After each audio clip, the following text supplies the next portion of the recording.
इसका बाप सारा ये पहले पूछे ना, ये सिसिलियन माफिया है, ये अंडरवर्ल्ड का डॉन है। बिस्मिल्लाहिर्रहमानिर्रहीम। अस्सलाम वालेकुम नाज़रीन। कहते हैं ना कि जैसा मुंह वैसी चपेट पड़ती है। बिल्कुल इसी तरह अफनानुल्लाह गालियां देने से बाज नहीं आया।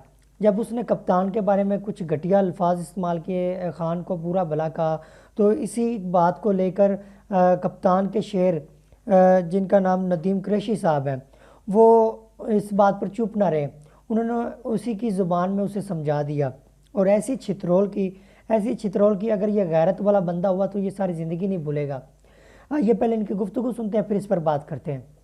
करप्ट हुक्मरानों ने इस मुल्क को लूट लिया, इस वजह से आज महंगाई है, इस वजह से आज गैस नहीं है, इस वजह से आज पेट्रोल महंगा है, आपका रुपए डिवैल्यू हो रहा है। लेकिन इन चीजों का खत्म कहां होगा? और अगर किसी को हम कटहरे में नहीं ला सकते तो क्या इस तरह के इल्जामात लगाने चाहिए? हम करप्ट हुक्मरानों का जिक्र करते रहें, इसलिए आज हम फिर करप्ट हुक्मरानों को इस शो में बुला रहे हैं। सेनेटर अफनानुल्लाह साहब, सॉरी मैं आपको करप्ट कह रही हूँ, लेकिन आप करप्ट हुक्मरानों की पार्टी का हिस्सा हैं। अगर आप कुछ नया डाल सकें तो प्लीज बताइएगा कि क्या आप समझते हैं कि वाकई आप लोगों ने तमाम जो रकम है वो लूट ली है, महंगाई आपकी वजह से हो रही है? अगर इन्होंने हुकूमत बनानी है तो जाहिर है इनको कोई ना कोई रेट्रिक चाहिए। ये तो नहीं कह सकते बड़े ईमानदार हैं, बड़े अच्छे हैं, लेकिन मुझे वोट दो। तो उसको सामने रखते हुए इन्होंने ये बिल्डअप किया। और जाहिर है आपको पता है कि ये इसके अंदर झूठ बोलने के ऊपर बहुत सारी रिसर्च वगैरह हुई हुई है। तो इन्होंने ये बेसिकली एक स्ट्रेटेजी लगाई थी। तो ये इन्होंने बेसिकली सोशली करप्ट एंटरप्रेन्योर, ये सोशल करप्शन बेसिकली इन्होंने जो है वो खुद अपनी सारी जिंदगी की। शौकत खानम बना लो, उससे माल खाते रहो, लोगों से पैसे लेके खाते रहो, फिर जब मुल्क के वजीर आजम बने तो फिर उन्होंने ज़ाहिर जो सारी जिंदगी किया हुआ था वही मुल्क का भी अशर कर दिया। आज हमें भी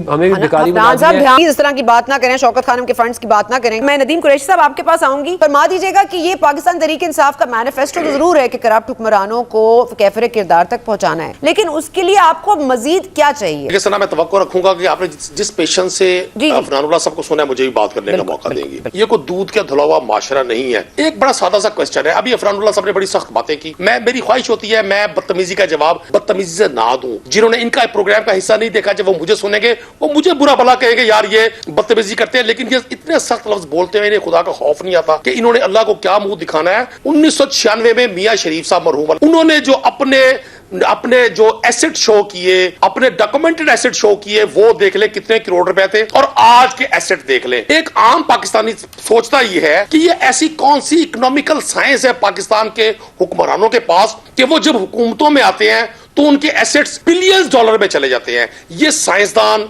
मईशत के, इकोनॉमिक्स के, बिजनेस के इन्हीं 15-20 फैमिलीज में पैदा होते हैं। ये वो हिस्टोरिकल माएँ हैं, ऐसी शानदार माएँ हैं कि ये ऐसे शानदार बच्चे जन्म देती है कि इनके बच्चे इक्तदार में आने के बाद बिलियन रुपीस कमाते हैं। ये साइंस हमें तो नहीं समझ आई आज तक। नवाज शरीफ साहब खुद पीपल्स पार्टी की लीडरशिप के बारे में क्या कहते रहे, आसिफ जरदारी खुद क्या कहते रहे, और वो कौन कौन से केसेस थे तो इन दोनों जमातों ने एक दूसरे के खिलाफ शुरू किए। शहबाज शरीफ क्या कहते थे कि मैं आसिफ जरदारी का पेट फाड़कर पाकिस्तान की लूटी हुई रकम लूंगा। क्या हुआ? पाकिस्तान के जो एसेट्स थे जिसके बारे में आप पाकिस्तान की कोर्ट्स कहती रही यूसुफ रजा गिलानी को, जी आप खत लिखे। क्या किया वाजिद शमशुल हसन ने वहां इंग्लैंड में कि वो लेटर ना गया और वो सारे एसेट्स शिफ्ट हो गए इन लोगों को। सरे महल, even fields, twin towers Dubai के, इसके बावजूद आप कहते हैं कि जी ये करप्ट नहीं है। मेरे लिए तो बहुत बड़ी बात है। अब किसी के बारे में ये कहना जी उसकी शक्ल से भी नफरत है, ये तो वक्त बताएगा आने वाला। देखें, ये यूनिवर्सल ट्रूथ है कि इमरान खान साहब सच नहीं बोल सकते। और आपको मैं एक बात बताऊं, जो मुनाफिक आदमी होता है उसकी 3 निशानियां हैं। तीनों चीजें इमरान खान साहब के ऊपर पूरी उतरती हैं। नहीं ऐसे नहीं। इतनी सख्त बातों के बाद मेरा जवाब जरूर लेंगी। मुझे बात करने दे। मैं पाकिस्तान का आजाद शहरी हूं। मैंने ना इनके बुजुर्गों की तरह पाकिस्तान की सियासत से पैसा कमाया, ना मैंने PIA को बेचा, ना मैंने PIA में अपने पूरे फैमिली डाली, ना PIA को इस्तेमाल किया अपने मकासद के लिए, और ना ही मैं किसी के पेरोल पे हूं। मेरे लीडर के बारे में कोई शख्स बदतमीजी करेगा तो मैं उसको वो जवाब दूंगा जो पाकिस्तानी आवाम इन्हें कहती रही। अब सुने ना, सुने आपका बाप भी पैदावार हैं। आपको क्या पता पैदावार है जब आप इमरान खान को फॉलो कर रहे हैं। क्या करते हैं आप फिर ना करें ना, आप भी ना करें मेरे बारे में। आप सोच समझ के बात करेंगे। आपको पीआईए ने खुद लिख के दिया कि कोई ऐसी बात नहीं है। आप लोग झूठा, आपका लीडर भी झूठा है, आप भी झूठे। जी कुरैशी साहब, ओके, इस तरह की बात करने से पहले सोचना चाहिए, वरना फिर मैं और मेरे में बड़ी सख्त बातें, मैं और भी बातें कर सकता हूं। बात ये है, देखिए उनसे ये पूछ रहे हैं कि उनके पास एवन फील्ड में फ्लैट कहां से आया। आप ये तो बताएं ना, इमरान खान साहब के पास तो कुछ पैसे नहीं थे, वो आज अरबोपति हैं, उनके पास पैसे कहां से आए? सवाल तो ये है बेसिकली पूछने वाला। कुरैशी साहब, जवाब है आपके पास? के बाद आज अरबों रुपए होना कोई बड़ी बात नहीं है। चलें कुरैशी साहब, जवाब है आपके पास इस बात का? देखिए सना, आप हैं प्रोग्राम की एंकर। जी सर। अगर आपकी मौजूदगी में मैं किसी को गाली दूंगा, आप जिम्मेदार हैं, और आपकी मौजूदगी में कोई मेरे ऊपर तो मैं उसको इजाजत नहीं दूंगा। इससे पूछे पहले पूछे ना, इसका बाप सारा ये इससे कहो। वक्फा लेते हैं जी, वक्फे के बाद आते हैं।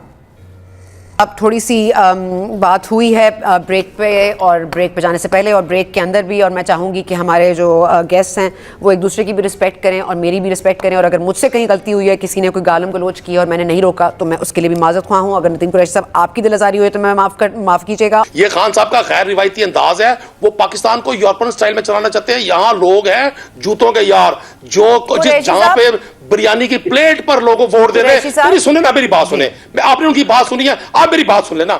मैं आपको अर्ज कर रहा हूं, बिलावल साहब लियारी से हार गए, बिलावल साहब लाड़काना से हार गए, और 13 साल से तालपुर साहब की गवर्नमेंट सिंध में है, तो सिंध में सब्जियों के रेट, आटे के रेट, चीनी के रेट पंजाब से कम है। आप लोगों को ये लच्छेदार बातें करके बेवकूफ ना बनाएं। हमारे में पेशन है, हम बर्दाश्त कर रहे हैं, आपसे बर्दाश्त नहीं होगा, चूंकि आपने मुजफ्फर अवैस, टप्पी और पीर मजरूल हक इन जैसी गवर्नमेंट चलाई है। इमरान खान को पाकिस्तान की अवाम ने मुंतखब किया। दो बातें, एक तो तालपुर साहब ने आज कहा कि जी लोगों ने इनको वोट दिया, ये तो मानते ही नहीं थे लोगों ने हमें वोट दिया, ये तो हमें कहते थे ये आरटीएस की पैदावार है, चलो उन्होंने मान लिया। लोगों के ज़हन में इनके लूट मार लोग भूल जाए। जिस शख्स को पाकिस्तान की अदालतें कहें ये सिसिलियन माफिया है, ये अंडरवर्ल्ड का डॉन है, आप वो बातें भूल जाएं। निजाम अल्लाह का बाकी रहता है। मैं तो मुझे 100% यकीन है, पाकिस्तान को जिसने जिस शक्ल में भी लूटा, 27 रमजान मुबारक को बनने वाला ये मुल्क अपने लूटने वालों को कभी बख्शेगा नहीं। बात यह है कि इमरान खान साहब जिस मर्जी की किरदार कुशी करे, जिस मर्जी के ऊपर जो मर्जी कीचड़ उछाले, तो वो तो ठीक है, वो ना किरदार कुशी है, ना वो गलत बात है, ना उसके अंदर कोई मसला है, वो सब माफ है।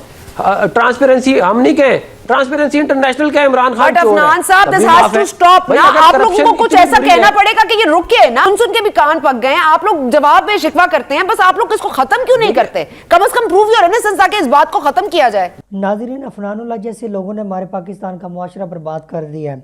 ये वो लोग हैं जो अपने कायद के बारे में कोई भी बात हो वो सुनना नहीं पसंद करते, चाहे वो बात कितनी हक पर मबनी क्यों ना हो।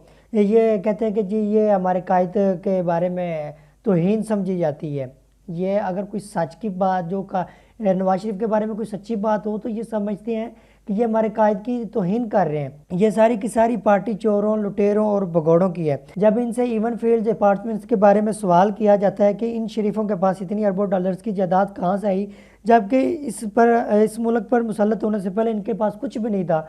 एक भाई कहते हैं कि हम जद्दी पुश्ती हम अमीर हैं, और एक भाई कहते हैं कि जी हम जद्दी पुश्ती गरीब है, जी हम लोगों ने बड़ी मेहनत की। इन दोनों भाइयों के बयान ही नहीं मिलते। ये लोग, एक बंदा कह रहा है कि मैं अमीर बाप का हूँ और एक कह रहा है कि मैं गरीब बाप का हूँ। और जैसा कि नाजरीन आपको पता है कि नवाज शरीफ साहब जो भगोड़े लीडर हैं, जो अभी तक कह रहे हैं कि जी मैं बहुत ही आवाम की खिदमत करूँगा, वो जनाब साहब जद्दा से दुबई पहुँच गए हैं। और ऐसी वीडियोस भी सामने आई जिसमें लोगों ने उनका भरपूर इस्तकबाल किया है। ये तो उनके लिए इस्तकबाल बहुत ही कम था, लेकिन जब ये पाकिस्तान आएंगे और पाकिस्तानी अवाम जैसे उनका इस्तकबाल करेगी, ये ज़िंदगी भर नहीं भूलेंगे। खैर, जो भी इनके साथ हो रहा है, इनके साथ ठीक हो रहा है। इन लोगों की किस्मत में यही लिखा है, जलालत इनका मुकद्दर बन चुकी है। नाज़रीन, अपने फीडबैक से हमें ज़रूर आगाह कीजिएगा। देखते रहिएगा समरी ऑफ पॉलिटिक्स।